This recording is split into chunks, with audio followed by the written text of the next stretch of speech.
Hi guys, in this lecture I am going to solve a problem. So here I will first read out the question of the problem. An epicyclic gear train is shown in the figure. So here they have given two diagrams. This is the side view of the gear train and this is the top view of the gear train.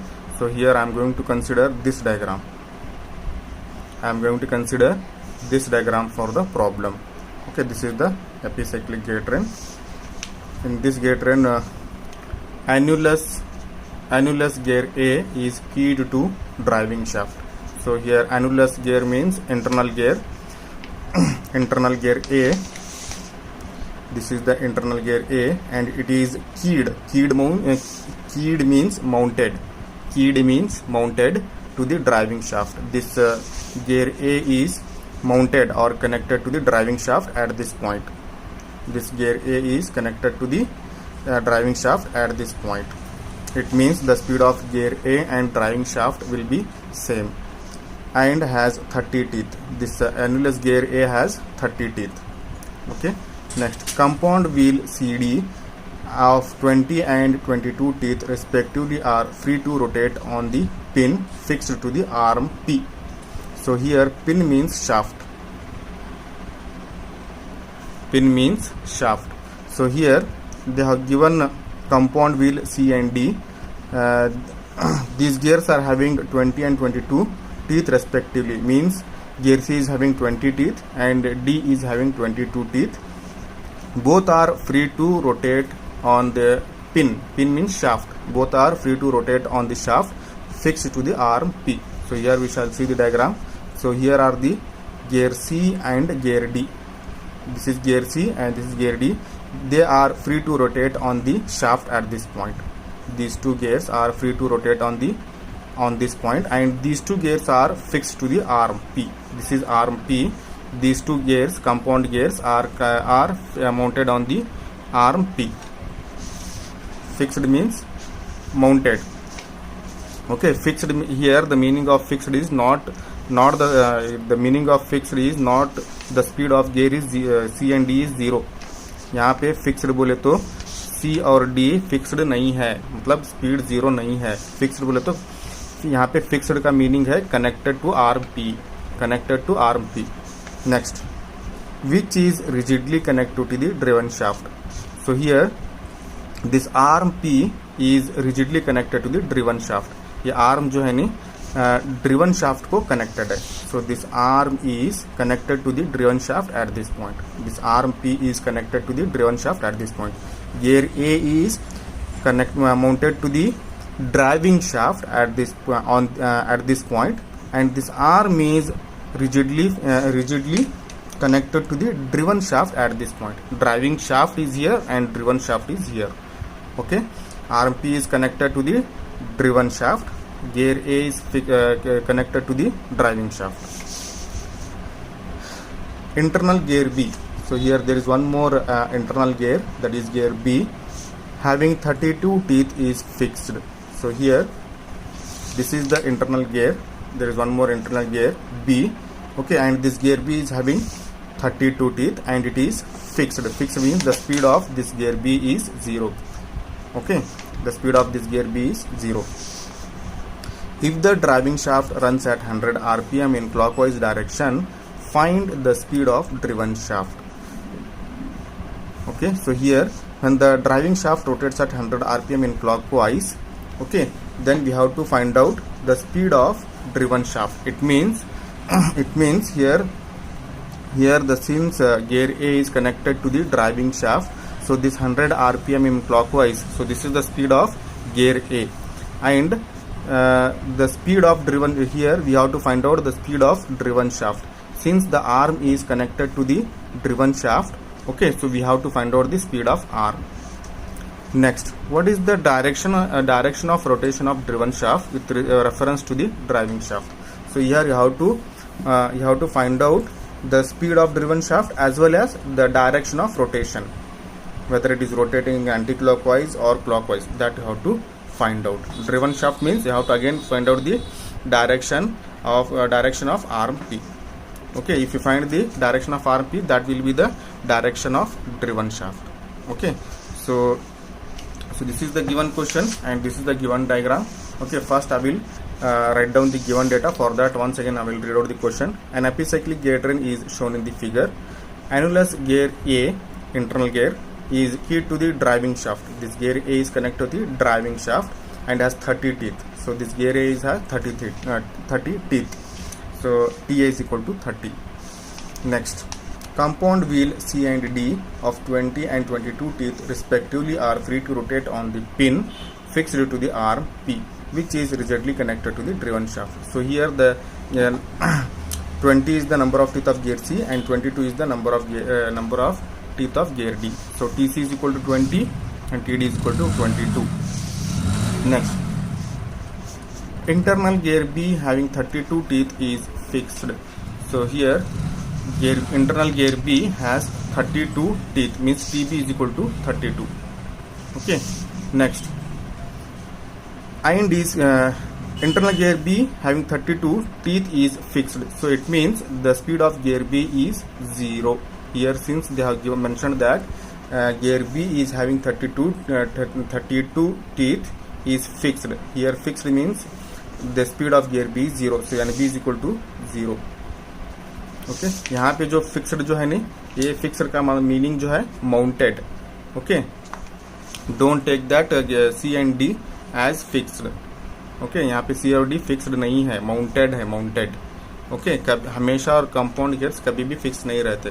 Compound gears हमेशा कभी भी fix नहीं रहते. Next, if the driving shaft runs at 100 rpm in clockwise direction, find the speed of driven shaft.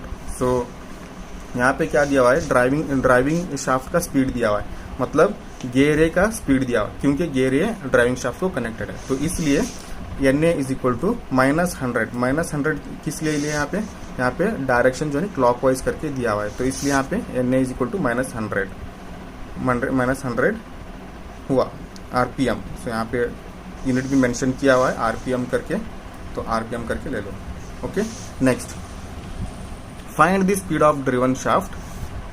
What is the direction of rotation of driven shaft with reference to the driving shaft. So यहाँ पे आपको driven shaft का direction, speed और direction find करना है. Driven shaft का direction और speed find करना है. यहाँ पे देखो आर्म जो है ना ड्रिवन शाफ्ट को कनेक्टेड है, तो इसका मतलब आप आर्म पी का स्पीड और डायरेक्शन फाइंड किए ना, तो वही आपका वही जो है नी स्पीड और डायरेक्शन ड्रिवन शाफ्ट का भी रहेगा. तो यहाँ पे हम क्या करते हैं प्रॉब्लम में, आर्म पी का स्पीड और डायरेक्शन फाइंड करते हैं, वही जो स्पीड और डायरेक्शन ड्रिवन शाफ्ट का भी रहेगा. ओके, तो इसलिए यहाँ पे मैं NP is equal to question mark. P जो है ना आर्म P है, तो इसलिए NP is equal to question mark. यहाँ पे भी लिखा भी है, since gear E is mounted on the driving shaft, therefore the speed of gear A and speed of driving shaft is same. तो वही यहाँ पे लिखा हुआ है सेंटेंस में, gear A जो है ना ड्राइविंग शाफ्ट तो कनेक्टेड है, तो इसलिए gear A और ड्राइविंग शाफ्ट का स्पीड सेम रहेगा. Next, since arm P is connected to the driven shaft, thus the speed of arm P and driven shaft are same. तो वही यहाँ पे क्या बोल रहे हैं हम, आर्म P जो है ना ड्रिवन शाफ्ट को कनेक्टेड है, तो इसलिए आर्म P और ड्रिवन शाफ्ट का स्पीड और डायरेक्शन सेम रहेगा. ओके, तो वही मैं जो डिस्कस किया पहले वही वहाँ पे डिस्कस किया हुआ. तो यहाँ पे आप NP फाइंड करने के लिए अगेन यहाँ पे आप गिवन तो लिख लिए, again we have to go for the tabular column first. So here this is the tabular column. Okay, so as we prepared in the previous problems, here also we are going to prepare the same tabular column. Serial number यहाँ पे थोड़ा black हो गया है. Okay, serial number, condition of motion, revolution of elements. So revolution of elements में आपको यहाँ पे कितने एलिमेंट्स है वो देखना पड़ेगा. आर्म 1, आर्म 1 हो गया. Okay, next C and D compound gears है, सो दोनों के लिए हम एक ही कॉलम लेंगे. सो 2 हो गया, number 2. Okay, gear A 3 and gear B 4. So total 4 elements.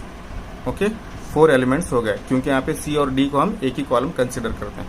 ठीक है, तो once again I will count here. Arm P 1 हो गया, C और D के लिए second column. Okay, next A के लिए और एक कॉलम 3 और B के लिए और एक column 4. So total 4 columns we have to make it here. तो यहाँ पे आप देख सकते हैं 1 2 3 4। ओके, अब ये कॉलम्स में ऑलवेज हमेशा है नहीं आर्म लिखना है, फर्स्ट में आर्म लिखना है। नेक्स्ट जो है नहीं यहाँ पे यहाँ पे गियर लिखना है। कौन सा गियर लिखना है बोले तो यहाँ पे आपको गियर ट्रेन देखना पड़ेगा, गियर ट्रेन का डायग्राम देखना पड़ेगा। यहाँ पे आपको इंटरनल गियर है गियर ट्रेन में, तो आर्म के बाद हमको लार्जेस्ट गियर लिखना पड़ेगा। यहाँ पे देखो 2 इंटरनल गियर्स हैं, तो इसका मतलब ये गियर ट्रेन में इंटरनल गियर्स है, तो आर्म के बाद हमको लार्जेस्ट गियर कंसिडर करना पड़ेगा। यहाँ पे लार्जेस्ट गियर देखो गियर बी है, तो इसलिए गियर बी को आर्म के बाद नेक्स्ट लिखना है, आर्म के बाद नेक्स्ट गियर बी लिखना है। व्हील बी लिखो या गियर बी लिखो, दोनों सेम ही है। ओके, नेक्स्ट अभी क्या है, सीक्वेंस में जाना है। गियर बी किसके साथ मैच हो रहा है उसको नेक्स्ट कॉलम में लिखना है।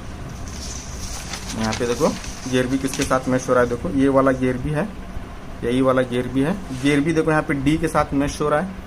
ओके, गियर बी जो है ना यहाँ पे डी के साथ मैच हो रहा है, और सी और डी कंपाउंड गियर्स है, तो दोनों को एक ही कॉलम में लिखना पड़ेगा। ओके, बी जो है नी डी के साथ मैच हो रहा है, और डी और सी जो है नी कंपाउंड गियर, तो दोनों को एक ही कॉलम में लिखना पड़ेगा। तो नेक्स्ट जो है नी हमको कंपाउंड गियर सी डी लिखना पड़ेगा, wheel C D. Okay, next compound gear जो है नी किसके साथ मैच हो रहा है ना उसको नेक्स्ट कॉलम में लिखना है। यहाँ पे देखो कंपाउंड गियर डी बी के साथ, कंपाउंड गियर्स 2 है, सी और डी, कंपाउंड गियर्स सी और डी 2 है, ये वाला और ये वाला। यहाँ पे डी बी के साथ मैच हो रहा है, और बी ऑलरेडी लिख चुके हैं आप कॉलम में। डी जो है नहीं बी के साथ मैच हो रहा है, और बी ऑलरेडी यहाँ पे कॉलम में लिख चुके हैं। यहाँ पे आप देख सकते हैं बी ऑलरेडी कॉलम में लिख चुके हैं।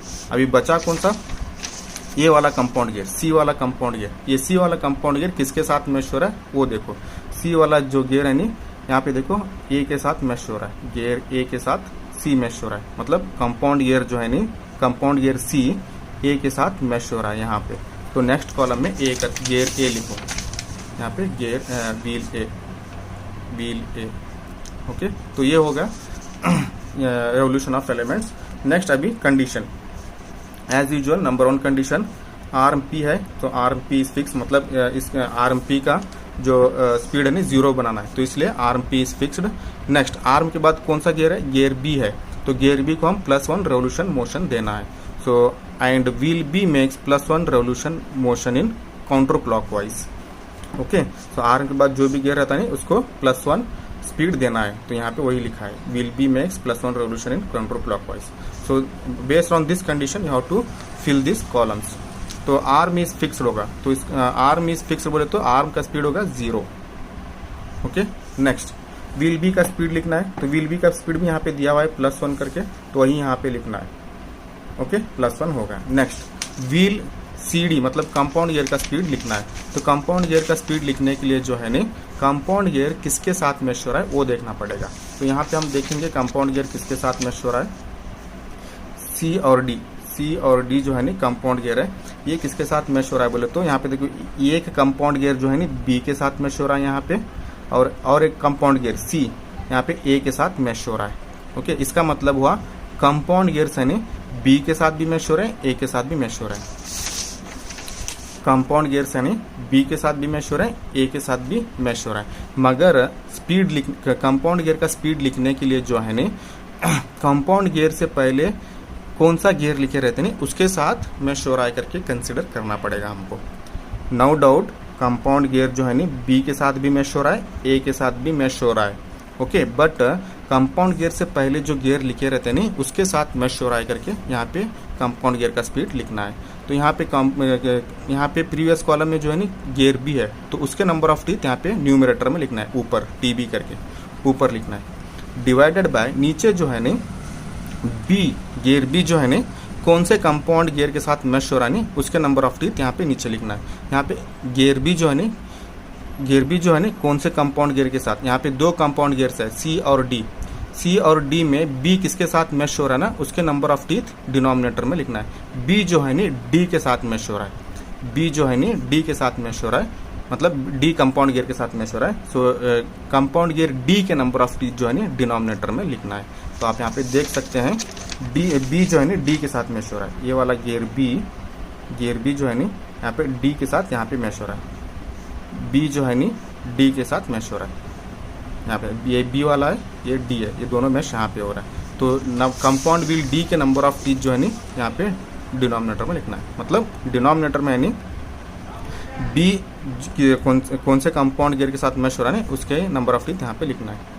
ओके, इनटू कंपाउंड गियर जो है नी बी के साथ मैश हो रहा है करके कंसिडर किया हम, तो इसका मैग्नीट्यूड मतलब ये प्लस साइन छोड़ के, प्लस हो या माइनस हो कुछ भी हो, वो साइन छोड़ के यहाँ पे जो वैल्यू रहता नहीं वही यहाँ वैल्यू यहाँ पे मल्टीप्लाई करना है 1, तो यहाँ पे इंटू 1 करना है। तो ये हो गया इतना होगा यहाँ पे। और डायरेक्शन जो है नी प्लस करके लेते हैं हम कंपाउंड व्हील का। क्यों बोले तो बी और यहाँ पे देखो यहाँ पे क्या कंसिडर किया हम, कंपाउंड व्हील बी के साथ मैश हो रहा है करके कंसिडर किया। ओके, और बी गियर जो है नी कौन से कंपाउंड गियर के साथ मैश हो रहा है, डी कंपाउंड गियर के साथ मैश हो रहा है। और यहाँ पे आपको ये देखना पड़ेगा कि बी और डी कैसे मैश हो रहा है। यहाँ पे आप देख सकते हैं ये वाला जो गियर है बी और ये वाला जो गियर है डी। ओके, ये दोनों गियर जो है ना इंटरनली मैश हो रहा है। ओके, दोनों गियर इंटरनली मैश हो रहा है। यहाँ पे एज पर द कंडीशन यहाँ पे देखो बी गियर का डायरेक्शन जो है प्लस करके लिया है। मतलब प्लस बोले तो एंटी क्लॉकवाइज, बी गियर का डायरेक्शन हुआ एंटी क्लॉकवाइज क्योंकि हम प्लस लिए हुए। तो बी गियर यहाँ पे ओके ये वाला, तो इसका डायरेक्शन हम एंटी क्लॉकवाइज करके लेते हैं, एंटी क्लॉकवाइज। ये वाला गियर जो है ना बी है तो इसका डायरेक्शन हम एंटी क्लॉकवाइज करके लिए। यहाँ पे देखो बी और डी, यहाँ पे ये बी है ये डी है, दोनों इंटरनली मैश हो रहे हैं। जब दो गियर्स इंटरनली मैश हो रहे हैं तो दोनों के डायरेक्शन हम सेम करके कंसिडर करते हैं। तो बी का डायरेक्शन एंटी क्लॉकवाइज है बोले तो डी का भी डायरेक्शन एंटी क्लॉकवाइज ही होगा। ओके, तो डी का डायरेक्शन एंटी क्लॉकवाइज हुआ बोले तो इसका साइन हमको प्लस ही लेना पड़ेगा। तो कंपाउंड व्हील का डायरेक्शन हमको प्लस ही लेना पड़ेगा। ओके, ये होगा। नेक्स्ट व्हील ए देखो, व्हील ए का स्पीड लिखने के लिए व्हील ए किसके साथ मैश हो रहा है वो देखना पड़ेगा। व्हील ए जो है नी यहाँ पे व्हील ए ये वाला गियर ए यहाँ पे ये किसके साथ मैश हो रहा है वो देखेंगे। यहाँ पे देखो गियर ए जो है नी सी के साथ यहाँ पे मैश हो रहा है, सी के साथ यहाँ पे मैश हो रहा है। ओके, तो ये जो है नी सी के साथ मैश हो रहा है, गियर ए जो है ना सी के साथ मैश हो रहा है, गियर ए जो है नी कंपाउंड व्हील सी के साथ मैश हो रहा है। तो व्हील सी के नंबर ऑफ टीथ है नी वो न्यूमरेटर में लिखना है। ओके, व्हील ए जो है नी कंपाउंड व्हील सी के साथ मैश हो रहा है, इसलिए व्हील सी के नंबर ऑफ टीथ यहाँ पे न्यूमरेटर में लिखना है। ओके, नेक्स्ट डिवाइडेड बाय कौन से गियर का स्पीड लिख रहे हैं आप, गियर ए का स्पीड लिख रहे हैं, तो इसके नंबर ऑफ टीथ डिनोमिनेटर में लिखना है। ये हो गया। नेक्स्ट इनटू ये जो है नी कौन से गियर के साथ मैश हो रहा है, कंपाउंड व्हील सी के साथ मैश हो रहा है। कंपाउंड व्हील सी का जो मैग्नीट्यूड है नी ये वाला मैग्नीट्यूड, ये प्लस माइनस सब छोड़ के ये जो मैग्नीट्यूड है नी यहाँ पे मल्टीप्लाई करना है, T by T D into 1, T by T D into 1। तो ये मल्टीप्लाई किए तो ये होगा। यहाँ पे देखो इसका भी डायरेक्शन हम प्लस करके लेते हैं क्योंकि ए और सी जो है नी इंटरनली मैश हो रहे हैं। यहाँ पे आप देख सकते हैं ए और ए सी यहाँ पे ये दोनों जो है नी इंटरनली मैश हो रहे हैं। ये वाला जो है ए है और ये वाला जो है सी है, दोनों इंटरनली मैश हो रहे हैं। और यहाँ पे आप देख सकते हैं यहाँ पे टैबुलर कॉलम में सी का डायरेक्शन जो है प्लस है, मतलब एंटी क्लॉकवाइज। प्लस बोले तो एंटी क्लॉकवाइज। सी का डायरेक्शन जो है नी प्लस करके लिए, मतलब सी का डायरेक्शन हुआ एंटी क्लॉकवाइज। यहाँ पे गियर सी है, ये वाला गियर सी है, तो इसका डायरेक्शन मैं एंटी क्लॉकवाइज लेता हूँ। ये वाला गियर जो है सी का एंटी क्लॉकवाइज लेता हूँ। क्योंकि सी का एंटी क्लॉकवाइज क्यों लिया मैं यहाँ पे, क्योंकि सी का साइन जो है प्लस है, प्लस बोले तो एंटी क्लॉकवाइज, तो इसलिए यहाँ पे मैं सी का डायरेक्शन में एंटी क्लॉकवाइज लूँ। यहाँ पे देखो अब सी और ए जो है ना इंटरनली मैश हो रहे हैं यहाँ पे। ओके, जब दो गियर्स इंटरनल मैश हो रहे हैं तो दोनों के डायरेक्शन सेम रहते हैं, तो ए का भी डायरेक्शन हुआ सेम, तो ए का भी डायरेक्शन हुआ एंटी क्लॉकवाइज। सी का डायरेक्शन एंटी क्लॉकवाइज है तो इसलिए ए का भी डायरेक्शन एंटी क्लॉकवाइज, क्योंकि दोनों इंटरनली मैश हो रहे हैं। ओके, सो ओके, तो अब ये ए का डायरेक्शन होगा anti clockwise. So anti clockwise को हम प्लस करके लेते हैं, तो इसलिए यहाँ पे आप एंटी क्लॉकवाइज का डायरेक्शन प्लस करके लिए। ओके, ये होगा फर्स्ट, और ये होगा फर्स्ट कंडीशन। नेक्स्ट कंडीशन जो है सेम एज यूजुअल, जहाँ पे +1 करके आपको +x करके यहाँ पे जहाँ पे 1 करके वहाँ पे x करके रिप्लेस कर दो। 0 है 0 एज इट इज लिखो, +1 है यहाँ पे +x लो। यहाँ पे TB by T D into x है, यहाँ पे TB by T D into, यहाँ पे TB by T D into 1 है, तो यहाँ पे TB by T D into x लेना है। प्लस ही है, यहाँ पे कुछ नहीं है बोले तो प्लस ही करके कंसिडर होता है। नेक्स्ट यहाँ पे पूरा सेम लिखना है, जहाँ पे 1 है यहाँ पे x करके रिप्लेस कर दो। यहाँ पे देखो आप TC/TA into TB/TD, TC/TA into TB/TD into 1 है यहाँ पे इंटू x लिए, तो ये होगा। Add +y motion to all elements, तो +y मोशन जो है ना सभी एलिमेंट्स में, सभी कॉलम में ऐड करना है। ओके, टोटल मोशन जो है ना ये वाला और ये वाला, सेकेंड रो और थर्ड रो दोनों को ऐड करके यहाँ पे लिखना है। 0 + y होगा, ये जो है कॉलम है RMP का है तो इसलिए NP। Next this plus this x + y होगा, so this column is gear B, तो इसलिए यहाँ पे NB है। नेक्स्ट जो है यहाँ पे आप देख सकते हैं this plus this TB/TD into x, मतलब x TB/TD, x TB/TD plus y है। ओके, यहाँ पे प्लस y, ये प्लस y है। ओके, ये जो कॉलम जो है नी, मतलब ये और ये ऐड किया आप, ये जो कॉलम है नी कंपाउंड व्हील CD का है, कंपाउंड व्हील CD का है, तो इसलिए यहाँ पे NCD। Okay, next this plus this यहाँ पे लिखा हुआ है। Okay, NA is equal to, यहाँ पे और एक बार लिखता हूँ मैं, NA is equal to x TC, ये वाला लिख रहा हूँ, x TC/TA into TB/TD, okay, plus y, this plus this लिखा हूँ। ओके, ये जो कॉलम है गियर A का है, तो इसलिए यहाँ पे NA is equal to this equation. Okay, so now आपको यहाँ पे चार इक्वेशन मिल गए, 1 2 3 4। ओके, तो यहाँ पे देखो आप, अब यहाँ टैबुलर कॉलम के इक्वेशंस और गिवन डेटा को कंपेयर करके आपको RMP का स्पीड और डायरेक्शन फाइंड करना है। जो भी आर्म स्पीड का स्पीड और डायरेक्शन आएगा वही जो है ना ड्रिवन शाफ्ट का रहेगा, क्योंकि RMP जो है ना ड्रिवन शाफ्ट को कनेक्टेड है। ओके, तो यहाँ पे देखो, यहाँ पे first one given that NA is equal to -100, नहीं तो आप A ले लो, यहाँ से शुरू करो, नो प्रॉब्लम, यहाँ से भी शुरू कर सकते हैं, यहाँ से भी शुरू कर सकते हैं। तो यहाँ पे मैं ये वाला शुरू करता हूँ। Okay, given that NA is equal to -100 RPM, NA is equal to -100. So this equation I will call it as 1 from table, from tabular column में जो है नी ये equation NA is equal to ये इक्वेशन लेता हूँ। Okay, NA is equal to ये equation है, ये इक्वेशन को 2 करके लेता हूँ। यहाँ पे देखो दोनों के LHS सेम है, NA, तो मैं राइट हैंड साइड को मैं इक्वेट कर सकता हूँ, दोनों राइट हैंड साइड को इक्वेट कर सकता हूँ।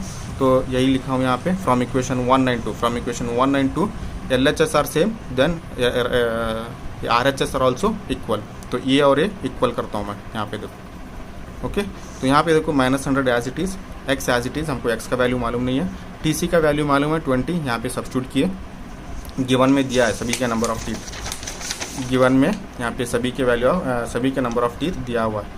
ओके, सभी के वैल्यू यहाँ पे दिया हुआ है। ओके, तो वही यहाँ पे सब्स्टिट्यूट कर रहा हूँ। TA is equal to 30, okay, TB is equal to 32, TD is equal to 22, ये सब्स्टिट्यूट किया, plus y as it is, क्योंकि y का वैल्यू मालूम नहीं। तो यहाँ पे देखो -100, 20/30 is 0.9696 x as it is लिखो, plus y as it is लिखो। तो ये इक्वेशन जो है ना 5 करके लेता हूँ, ये इक्वेशन जो है ना 5 करके लेता हूँ। और ये जो NA is equal to -100 RPM जो है ना यहाँ पे गिवन में से आया है, यहाँ से आया है, ये जो वैल्यू है ना NA is equal to -100 RPM, तो यहाँ से लिया, गिवन में दिया हुआ है, वही लिखा हुआ है यहाँ पे। Okay, next given that NB is equal to 0, यहाँ पे गिवन में लिखा हुआ है NB is equal to 0, NB is equal to 0, वही यहाँ पे लिखा हूँ, given that NB is equal to 0। This equation I will call it as 3 from table NB is equal to x plus y. यहाँ पे देखो टेबलर कॉलम से NB is equal to x plus Y, तो वही यहाँ पे लिखा हूँ कि ये इक्वेशन मैं 6 करके लेता हूँ। ओके, ये इक्वेशन मैं 6 करके लेता हूँ, ठीक है। तो यहाँ पे देखो दोनों के LHS सेम है, 3 और 6 ये इक्वेशन 4 करके लिया हूँ मैं, ये इक्वेशन 4 करके लिया हूँ। ओके, यहाँ पे इक्वेशन नंबर थोड़ा आगे पीछे में करेक्ट देख लो। NB इज इक्वल टू 0, ये इक्वेशन 3 है, NB is equal to x plus y, ये इक्वेशन 4 है। ओके, तो यहाँ पे देखो 3 और 4 में LHS सेम है, लेफ्ट हैंड साइड सेम है, इसमें इक्वेशन 3 और 4 में लेफ्ट हैंड साइड सेम है, तो मैं राइट हैंड साइड को इक्वल कर सकता हूँ। तो from equation comparing equations 3 and 4, so 0 is equal to x plus y, 0 is equal to x plus y. Okay, यहाँ पे देखो ये इक्वेशन जो है 6 करके लेता हूँ मैं। Now from equation 5 and 6, 5 equation यहाँ पे है, देखो इक्वेशन 5 यहाँ पे है, 5 इक्वेशन यहाँ पे है, 6 इक्वेशन यहाँ पे है। तो दोनों को कैलसी में सॉल्व करो, आपको x का वैल्यू इतना मिलेगा और y का वैल्यू इतना मिलेगा।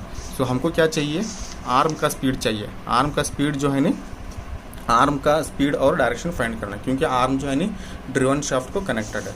तो इसलिए नाउ फ्रॉम टेबल, टेबल मतलब टैबुलर कॉलम, फ्रॉम टेबल हमको क्या चाहिए, स्पीड ऑफ आर्म चाहिए। तो स्पीड ऑफ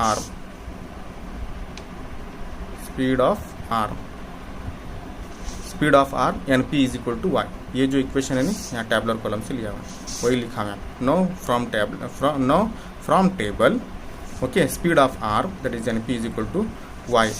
यही इक्वेशन यहाँ पे लिखा हुआ है, क्योंकि हमको NP चाहिए। तो NP is equal to y का वैल्यू मालूम है हमको, वाई का वैल्यू यहाँ पे फाइंड किया हुआ है, वही वैल्यू यहाँ पे सब्स्टिट्यूट कर दो। तो ये जो स्पीड जो है ना आर्म का स्पीड हो गया। ओके, और यहाँ पे आपका डायरेक्शन, यहाँ पे जो साइन जो है ना माइनस करके आया है, तो इसलिए इसका डायरेक्शन होगा clockwise. Okay, so therefore speed